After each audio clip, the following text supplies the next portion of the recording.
Did you know that when you buy a new PC, the manufacturers have loaded it with free apps they think you might use? Actually, they don't really care whether you use them or not. They're paid to pre-install them. We call this bloatware. And it means your new device starts its life more cluttered than it needs to be, with slower processing speeds, and an increased chance of being hacked if the software gets out of date.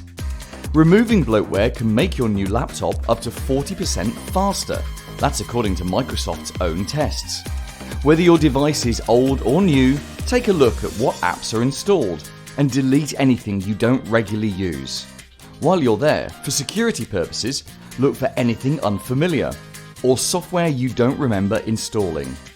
If you're worried you'll delete something important or aren't sure where to start, give us a call and we can help.